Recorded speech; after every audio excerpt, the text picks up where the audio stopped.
We are on page 441. Yes. And we are going to read the experience which we first arrived at. And you have to read it, Rangada. Pardon? You have to read it. I mean, we have to redo it. Okay, okay. In that case, no problem. I'll do that. But before we do that, because our last class was on Tuesday, so 1 week ago, so I'll read out to you what he said in the previous para. Yes. Okay. So that gives us the continuity and the sequence. He's saying, Chandra is saying in the previous para, it is commonly held by some philosophical systems that in the lower nature, it is the mind, the manas, that creates the world. Okay? The manas is intimately connected with the individual ego. So it is widely believed that it is the ego that creates the world for man. The ego does not exist in the higher hemisphere. The confusion is over the creator and the created. The ego is created by nature. Okay, it is not created by the supreme. It's the real creation is done by the supermind. Okay, but the lower, the individual, the third level, the lowest level is done by nature. Okay, so that is the confusion. Now, one second, let me correct this. Delete. It is still doing. Why is it coming? Delete. Yeah, now it's okay. So, see, when you go to the higher level of consciousness, there are two things that happen. Your ego disappears, isn't it? You remember that. Ego disappears, you are in a vast, infinite consciousness, and also the world seems to be unreal. So if you put these two things together, oh, the ego has disappeared and also the world has disappeared. Therefore, it is the ego that is creating the world. This is the confusion of the Buddhistic philosophy and the Mayavada philosophy also. But you won't make that mistake if you are, on the contrary, you are in the cosmic consciousness. Because there you don't see the physical world as unreal, you see it as real and you embrace it. But you have got rid of the ego, so you don't make that mistake. But this is a common thing, that's what Sridhar is saying. The confusion over the creator and the created. The ego is created by nature. The universal Purusha expresses himself through innumerable individual Purushas. The Supreme Purusha is the divine, and he sort of apparently breaks himself up into 100,000 million Purushas, and he is uh, engaging and enjoying the adventure of coming from darkness into light. He is enjoying through each one. The ego is a relation between the individual Purusha and the individual Prakriti, your body mind life, your relation of consciousness with the body mind life. The escape from the lower nature of body mind life gives liberation and dissolves the ego, which is a construction of universal nature for the convenience of centralized action in the physical world. If you don't have an ego in the physical world, you'll be like a leaf in the wind. There'll be no purpose, there'll be no orientation, there'll be no focusing of action. It will be very, very loose and haphazard and diffuse. Therefore, ego is absolutely necessary in the physical world. The ego introduces the separation of the infinite multiplicity so that an individualized experience is possible in the physical world. This is necessary because experience in the manifestation of the physical world must be infinite for the soul. So, any number of individual standpoints by universal nature allows infinite experience. The aim is to acquire experience through an individual ideal, individual emotion, individual sensation, and an individual body. You have to, that's the purpose of the separation and the ego. But complete independence of the individual is not possible in the world because of the secret oneness and its resultant connectedness, while retaining individual body-mind life. So, infinite experience in a separate individual body-mind life is not possible because of the limited individual's incapacity to house the infinite. Then that is the reason why you come again and again into the physical world. Each time you come into the physical world, you are experiencing one aspect of the infinite existence. And that's why through every life, you go on collecting experiences. And when you have collected sufficient number of experiences, the soul goes mature and then realizes that it is not the body, mind, life, but the soul, which is the real entity of man. So that's what Frey said in the previous paragraph. Therefore, the soul has to abandon the exclusivity of body, mind, life and become infinitely impersonal. Absolute individuality in the physical world is not necessary, is not possible, so I'm going to say. So for that true individuality, you have to go to the outside the universe. Therefore, the soul has to abandon the exclusivity of the body, mind, life and become infinitely personal. What I said just now, you must not interpret wrongly, because if you go to the supramental level, yes, an individuality is possible in the physical world. A true individuality, not the ego. That is why the ascetic denies, okay, this, once again. Therefore, the soul has to abandon the exclusivity of the body, mind, life and become infinitely impersonal. In the beginning, you have to lose your ego and become impersonal. Then you get the true individuality, which is impersonal and infinite. This implies rejection of body, life, and mind. The soul then becomes impersonal, self-existent, swadhina. Okay? It doesn't depend on anything else. In the physical world, we depend on everything. We are dependent, but not self-dependent. In the spiritual planes of consciousness, you are self-dependent.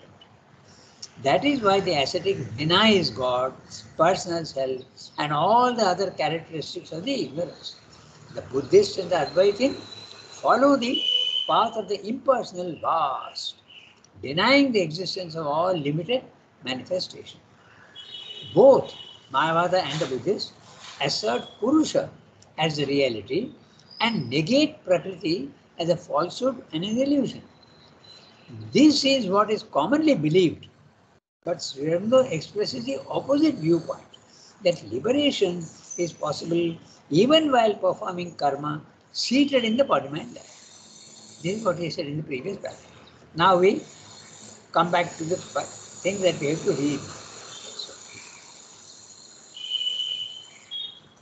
I read each sentence and you tell me whether it is clear.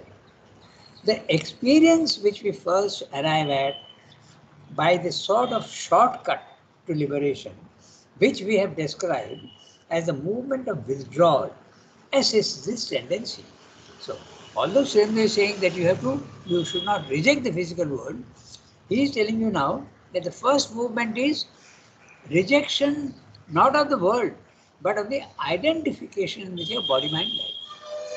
That is a necessary thing. First of all, you have to loosen your chains and get rid of the idea that you are body, mind, life.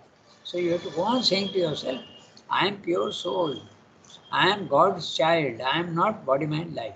Body, mind, life is a house. It's an instrument given to me, but I am not body, mind, life. You don't have to say that in words, but you have to say that strongly in your own consciousness. That's what he's saying. The movement of withdrawal from body, mind, life into the self, into the spiritual plane of consciousness. Escape from level 1 of body, mind, life to level 2, which is the spiritual plane of consciousness. There the ego disappears and you become infinite, true individual. Now, I read the next sentence. For it's a breaking of the ego and a rejection of the habits of the mentality we now possess. You have to break the construction of what you have. If the house is very, very strong, the house is your body, mind, life, and you have to necessarily break it to escape, then you do that. So that breaking is part of the breaking of the habits. Okay? You get rid of the habits and then you are free. Maybe the house doesn't have any doors and windows from which you can escape. Okay, so all the doors are closed. There's only one door, two doors which are open. One is the psychic being and the other is the self above the head. So these are the two doors through which you can go to the level 2, the spiritual planes of consciousness. There are no others. Either you go vertically from your head by silencing the head, by silencing the mind, or you go deep into yourself through the psychic being. So these are the two doors. So this saying, for it's a breaking of the ego and a rejection of the habits of the mentality we now possess. For that is subject to matter, the physical matter, okay, mud, and the physical senses, and conceives of things only as forms, objects, external phenomena, and as names which we attach to those forms. When you go to the higher level of consciousness, you realize that these are all external phenomena, only forms, but not reality. We are not aware directly of the subjective life of other beings except by analogy from our own and by inference or derivative perception based upon external signs of speech, action, etc., which our minds translate into the terms of our own subjectivity. What Sridhar is saying is, when we are in the lower consciousness of this separation and the ignorance, we know ourselves to a certain extent, but we know nothing about the others. Okay? I don't know anything about any of you unless I go to the spiritual level of consciousness. Then I develop a psychic sight, and that psychic sight allows me to see subtle things. Then I will come to know you. Okay? If I go to level 2, I can come to know something about you. I'll be able to see your emotions and I'll be able to see your thoughts. I'll understand much more of you than when I'm in level 1, where I'm absolutely ignorant of what you're thinking and what you are feeling. Okay? So this is what Sridhar is saying. So, as a mind, names and forms, they lose their direct objective reality and that indirect subjective reality of our own, which they had to the mind. I'll read that sentence again. It's a very big sentence. When we break out from ego and physical mind into the infinity of the spirit, we still, 1 second, I think I have. Now I'll go one sentence above that on page 441. We are not aware directly of the subjective life of other beings except by analogy from our own and by inference or derivative perception based upon the external signs of speech, action, etc., which our minds translate into the terms of our own subjectivity. Whatever we know of ourselves, we extend to others. That's what he's saying. Okay? In fact, this is something very common because what you are, okay, sometimes you think that others also are like you. Okay, it's very interesting. And later on, you discover that it's not like that. They are all. Yeah, this is very common. You examine yourself and you see, oh, this is a human trait. So you think that others also are like you. But it turns out that it's not like that at all. They're quite different. That's what they're saying. We see the world and others as the mind has accustomed to see them as names and forms. Only in our new experience, where is it gone? Only in our new experience of the direct and superior reality of spirit, they lose that direct objective reality and that indirect subjective reality of their own, which they had for the mind. So, they seem to be quite the opposite of the truer reality we now experience. They seem to be quite the opposite of the truer reality we now experience. When you go to the higher level of consciousness, you see their true being, but not their body-mind life. That mistake we don't make. Our mentality, stilled and indifferent, no longer strives to know and make real to itself those intermediate terms which exist in them as in us, and the knowledge of which has for its utility to bridge over the gulf between the spiritual self and the objective phenomena of the world. So, let's read that sentence again. They seem to be. What is the they? The objective world. Okay. they seem to be quite the opposite of the truer reality we now experience. When you go to the higher level, what we understood earlier is now the opposite. Our mentality, which is stilled and indifferent, note the word stilled, no thoughts, and indifferent, sakshi. You are absolutely unaffected by the positives and the negatives of the physical world. Indifferent. Indifferent can have two meanings. Okay? One can be quite negative. Okay? You are indifferent to the suffering of others. But here he doesn't mean that. He means that you see but you are not affected. That's what it means. Stilled and indifferent. No longer strives to know and make real to itself. Those intermediate terms. What are the intermediate terms? Body, mind, life.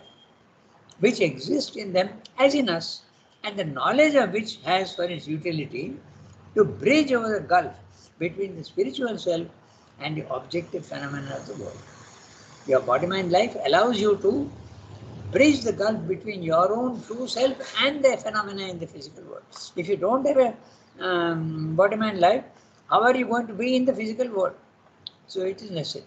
We are satisfied with the blissful, infinite impersonality of a pure spiritual existence. Nothing else and nobody else any longer matters to us. When we rise to the level 2, the spiritual planes of consciousness, there is an absolute, normally, unless you are identified with the cosmic consciousness. Normally, there is a complete severance, there is a complete cutting off from the physical world. That's what Sridhar is saying. Okay? He's saying, we are satisfied with the blissful, infinite impersonality of a pure spiritual existence. The pure spiritual existence, the Brahman consciousness, the self. Okay? No features, nothing, only a vastness, liberation, and complete not being affected by emotions or thoughts or even physical forces. They attack the body, mind and life, but not your consciousness. You become a witness only. Nothing else and nobody else any longer matters to us. And this experience is very interesting because you can have this experience sometimes. Even ordinary people have this experience. I know of one case where they experienced it for just a few hours or 2-3 hours. Okay. There is a particular person who was in the nursing home and she was not very happy at all. Okay, the treatment and everything, and she was not very happy about it. But one day when I went, okay, she is telling me, I am absolutely at peace. Nothing seems to matter. All those things which I thought were so important, okay, they have absolutely no importance at all. And I recognized that as the consciousness going up. And I asked her, how long did this condition last? And she said about 2 hours. So you can experience that for 2 hours. I know of a child in the school, okay, she mentioned the same thing to me, and she said it lasted for a full day. And then she lost it. It is something so different that when you lose it, you realize the value of what you have had. Absolute peace and calm. In the case of the child, the parents had a harsh word with her and it affected her and she lost that consciousness of peace and calm. She told me that. So it's possible to experience that. That's what Sridhar is talking about here. Has it gone? We are satisfied with the blissful infinite impersonality of a pure spiritual existence. Nothing else, nobody else any longer matters to us. What the physical senses show to us and what the mind perceives and conceives about them and so imperfectly and transiently delights in seems now unreal and worthless. Okay? Whatever we thought had value, whatever we enjoyed, absolutely have no value at all. We are not and do not care to be in possession of the intermediate truths of being through which these things are enjoyed by the one and possess for him that value of his being and delight, which makes, as we might say, cosmic existence a thing beautiful to him and worth manifesting. This is a complicated sentence. We look at what it is saying very carefully. What the physical senses show to us. Okay? What does the physical senses show to us? The world. And it does so most imperfectly and also transiently, and yet we delight in it. We take great amount of delight in all that is, our desires are there, and although it vanishes, okay, I eat something tasty, and after some time it goes away, and yet we enjoy it. It is transient, okay, and imperfect. It delighted, seems now unreal and worthless. When you are in the consciousness of level 2, spiritual plane of consciousness, seems unreal and worthless. We are not and do not care to be in possession of the intermediate truths of being. Which are the intermediate truths of being? He is saying, I think they are the spiritual planes of consciousness. Okay, the spiritual planes of consciousness, higher mind, element mind, intuitive mind. They are the intermediate truths. Why is he using the word intermediate? Because it's a between level 1 and level 3. That's why. Okay, intermediate truths of being, through which these things are enjoyed by the one. Okay, so the one is the supreme, level 3, and he is enjoying everything in level 1 through level 2. Okay, so just see what he is saying. Okay? The divine is enjoying everything in the physical world at level 1, but not with the wrong consciousness of level 1, but with the right consciousness of even level 2. Through that he is enjoying everything. Okay? Just think about it, you will see. That's why we have to pay so much attention to the words. Intermediate, okay, of being, and the one. The one is necessarily at level, the higher level, and possess for him that value of his being. He's put an H cap, okay, and delight, which makes, as we might say, cosmic existence a thing beautiful to him and worth manifesting. When you are in level 2, the cosmos is often not beautiful. But if you are at level 3, the cosmos is something beautiful and worth existing, manifesting. Okay? So very clearly, he is referring to level 1, level 2, level 3. I hope you understand. Okay? It's wonderful the way he is describing. We can no longer share in God's delight in the world. When we are at level 2, we can no longer share in God's delight in the world. We feel ourselves to be outcasts. We seem to be exiled from the physical world. On the contrary, it looks to us as if the eternal had degraded itself by admitting into the purity of its being the gross nature of matter, or had falsified the truth of its being by imagining vain names and unreal forms. When you are in the level 2, if you see the physical world as unreal, you wonder why the divine has done that. Okay, that's what he's saying. And therefore there is a problem. At level 2, there is a problem. But the ones who have got the liberation don't care about the problem. They reject the problem and reject the physical world. But Sri Aurobindo does not, because he goes to level 3. Okay. We can no longer share in God's delight in the world. On the contrary, it looks to us as if the eternal, the divine, has degraded itself by admitting into the purity of its being the gross nature of matter, or had falsified the truth of its being by imagining vain names and unreal forms. This is what normally, as I said, when you go to the level 2, you make your mind silent, you see the physical world 90% of the time as unreal. It happens to Sri Aurobindo also. Or else, if we perceive at all that delight, it is with a far-off detachment which prevents us from participating in it with any sense of intimate possession. So he is saying there can be an exception.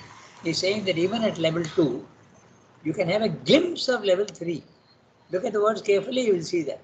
Or else if we perceive at all that delight which is there in level 3, okay, it is with a far-off detachment which prevents us from participating in it with any sense of intimate possession. We suddenly realize that there is something, a condition where you can enjoy, but it's not in your possession. You just have a glimpse of it.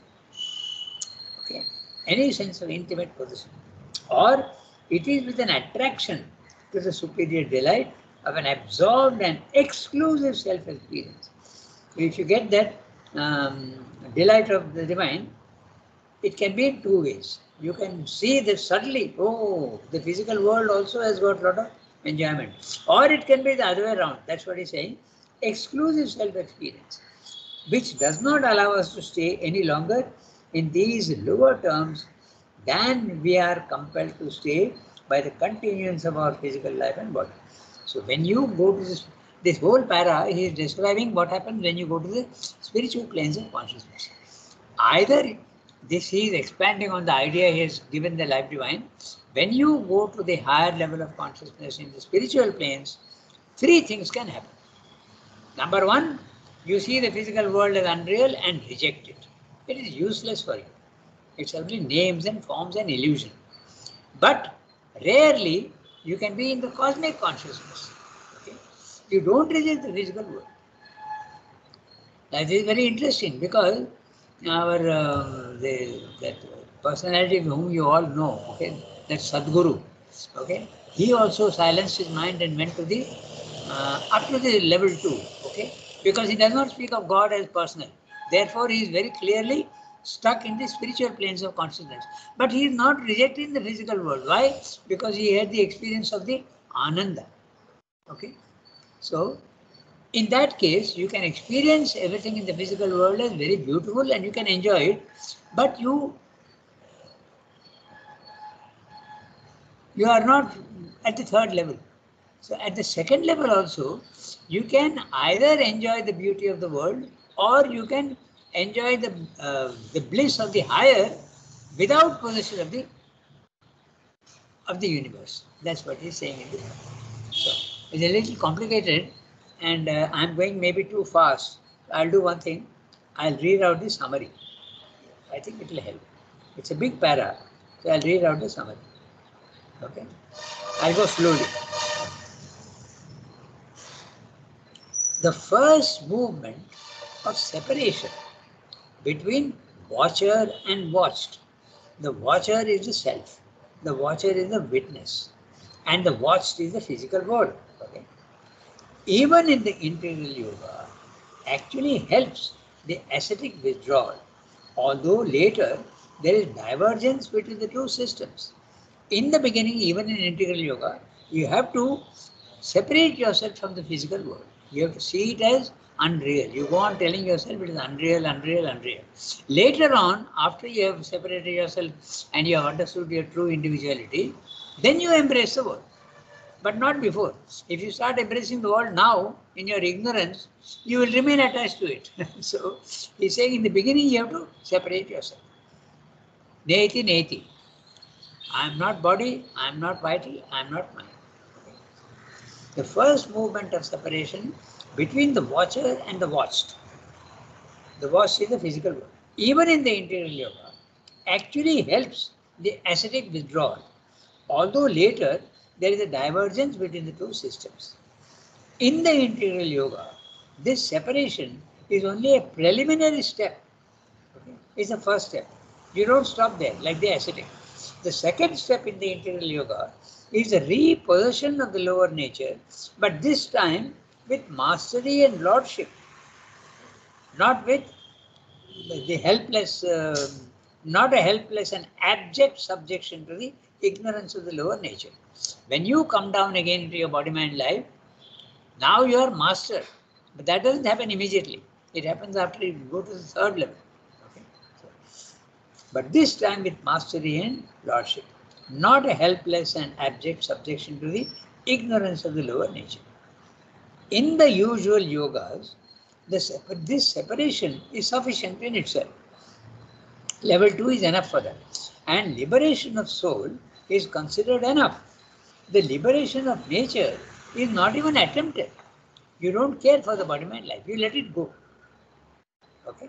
So, this separation, when your consciousness is separated itself from body-mind life, what happens? Several things happen. Number one, the ego is broken. Okay? Number two, it rejects the habits of lower nature which are in the grip of matter and physical senses. Suppose you had habits of, okay, I know some people who are very attached to sweets, okay. They must have a sweet at the end of their lunch or dinner, okay. That disappears miraculously. Rejects the physical habits of lower nature which are in the grip of matter and physical senses. Or it need not be only eating, you have a tendency to become excited and angry. That also disappears. Okay? You are no more angry. Note interestingly that maybe the anger will continue in the body mind life and you will continue. Others won't realize. But you will see your body mind life reacting in anger and you wonder, why the hell am I getting angry? I am not affected at all. Okay, that can happen. So that's what he's saying. It rejects the habits of lower nature, which are in the grip of matter and physical senses.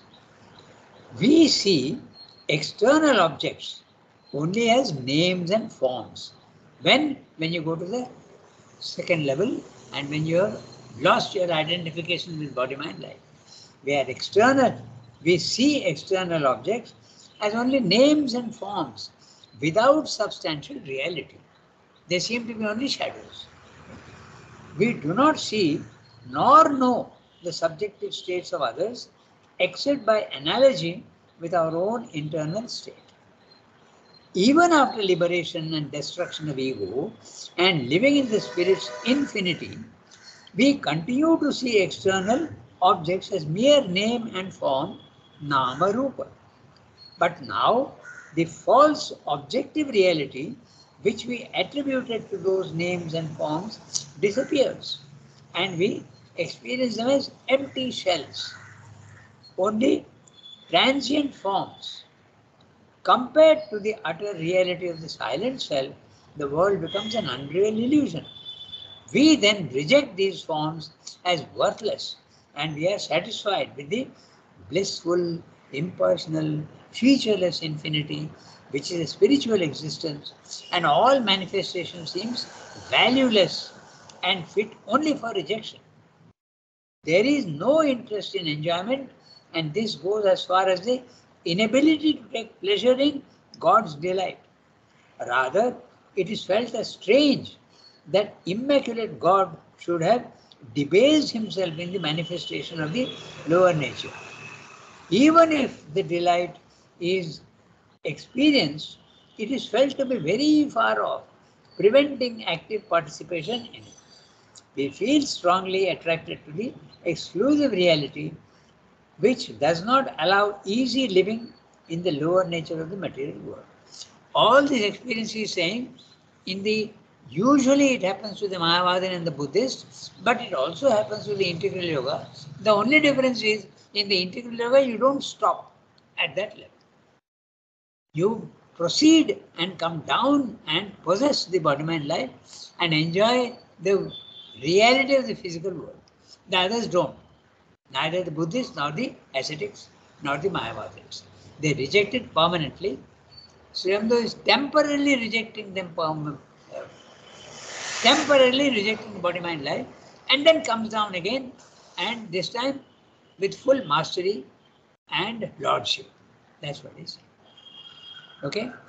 So, it's nearly 8:30, and sometimes we can get confused by, but we must remember what he's saying right in the beginning. Okay? The very first sentence sets the tone for what he's going to describe. So, look at this first sentence. The experience which you first arrive at by sort of shortcut to liberation, which we have described as a movement of withdrawal, S is the tendency. And then we have a huge para. So he is talking of the liberation from body-mind life. But that's not he doesn't agree with that state. But this is the first step. You have to lose your identification with body-mind life. After that, you come back. But in the beginning, that's step number 1. Step number 2, come down again without rejecting the world and become master of body-mind life. Okay? So, this is what he is saying. Sometimes we can get lost in the words, and that will happen. That's why we always, I read the summary so that you get the whole thing in a gist. Because sometimes in explanation of words and all that, you get lost. Oh, where were we? Okay, let's go back.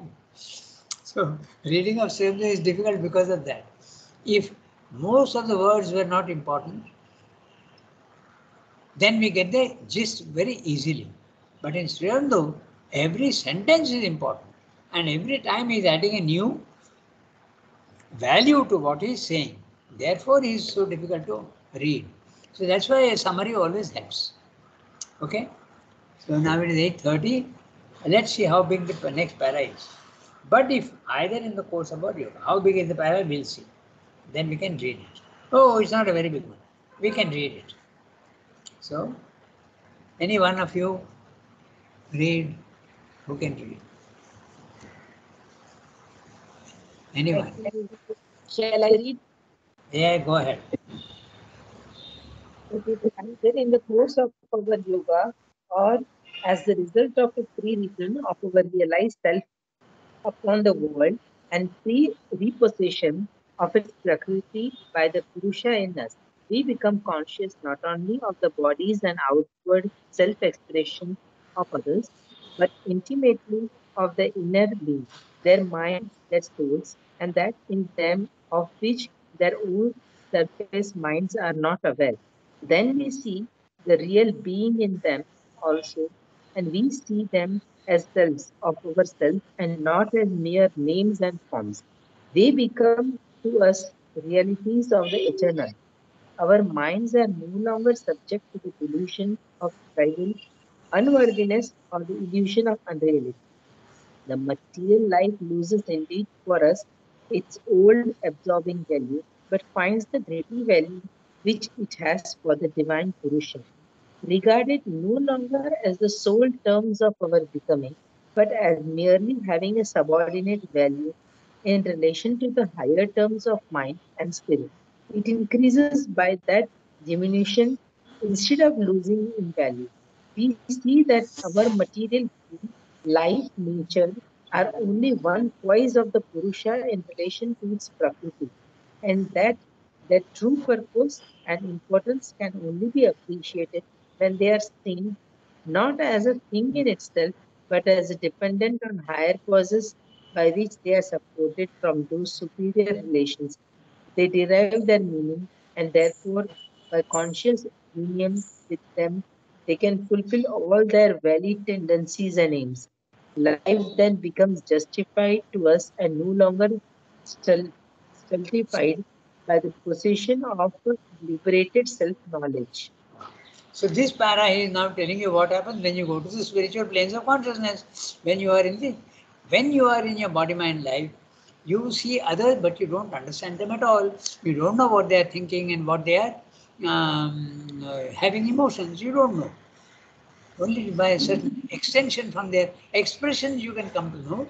But sometimes the expressions are all wrong. Okay, they may be smiling, but they may be having very negative thoughts about you. So it's very, it's very deceptive. But when you are in the higher level of consciousness, you see the reality of everybody. You see their thoughts and you see their emotions. And Sridhar is saying something very interesting. He's saying that you know the others better than they know themselves. Okay, you see that very carefully. We'll do the sentence with this para again, but we just see what he's saying. But if either in the course of our yoga or as a result of a free return of our realized self upon the world and a free repossession of its, is this the one that? Yeah, this is the one we have to read.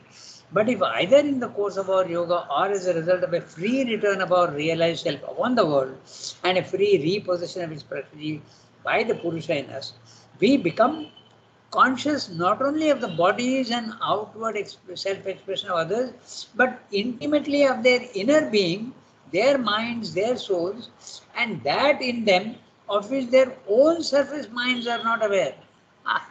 We know them better than they know themselves. Okay, that's what he's saying. I'll give you a very interesting example. We'll do this next time, but I'll give you a very interesting example.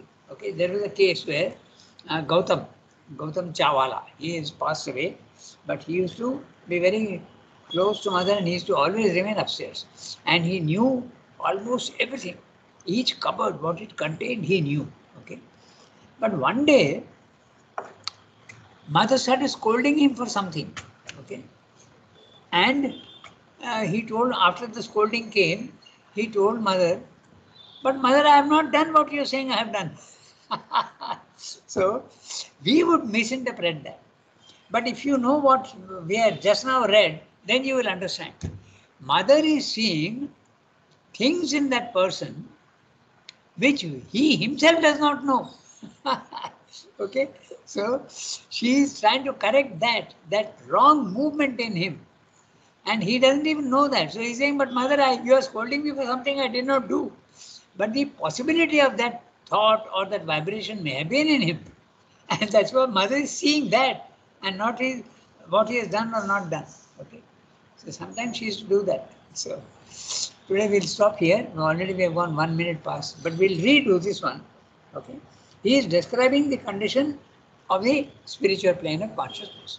It is absolutely different from when you are in your body-mind life. You have subtle sight and you have the true individuality, and you can understand the true individuality of others also, which they themselves don't do.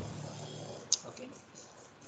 That's the thing. When you went to mother and you did pranam to her, she would look at you and know what you need. Even you don't know what you need, and she will give you that. She used to give you that. Okay? We stop. Yeah, we stop here. Ask her every time. Pardon?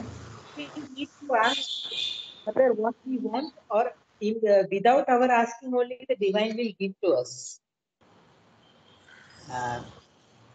Is that Shilpa speaking or who is it? Yes, yes, I am speaking, Shilpa. Okay, okay. So I didn't follow exactly what you said, Shilpa. Can you say that again slowly?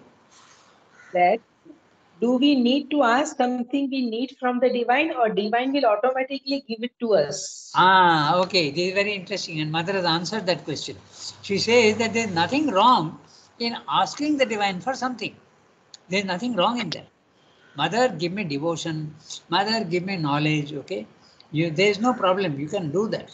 But she says that if you tell the divine, I don't know what I need, you know better than me what I need, and you give me what I need without my asking, that is certainly a superior condition. So both are allowed, but the other one is more, it is the real condition. You know me better than I know myself, you give me what I need to have. Okay. So, Shilpa, yes, you can ask. Since mother says very clearly that of course you can ask the divine for something that you want. Okay? But she knows better than you what you really need. Because somewhere I heard that we have to go to Samadhi and ask. You have to ask, otherwise divine will not give. Otherwise the do and doer, that karta and that thing will change. So unless you ask, the divine will not give you. No, it's not like that exactly. If you open yourself without asking for something, the divine will certainly give you. But if you are asking even with a closed mind, and she will give you, the mother will give you, but will you receive? That's a question. It's a little complicated. It's not that if you don't ask, she won't give you. It's not like that. It depends on how open you are. Okay? You tell, as I told you just now, there are two things. One, mother, I don't have much devotion in me. Please give me devotion. If it is a sincere prayer, of course she will give you. But will you be able to receive? That's a question that arises. Or if in a very sincere, childlike manner you tell the divine, Mother, I don't know what I really want. Yes, I know that I don't have devotion. I know that I don't have knowledge. But you know better than me what I need. So you do that. That is a better condition. That's what she said. She answered this question. Okay. In both the cases, how much are you receiving? That's the question. It depends upon my eligibility, no? Pardon?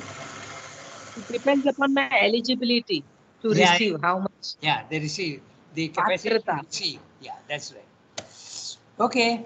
Okay. We stop here today. Yes. Yes. Thank you, Rangadhar. Thank you.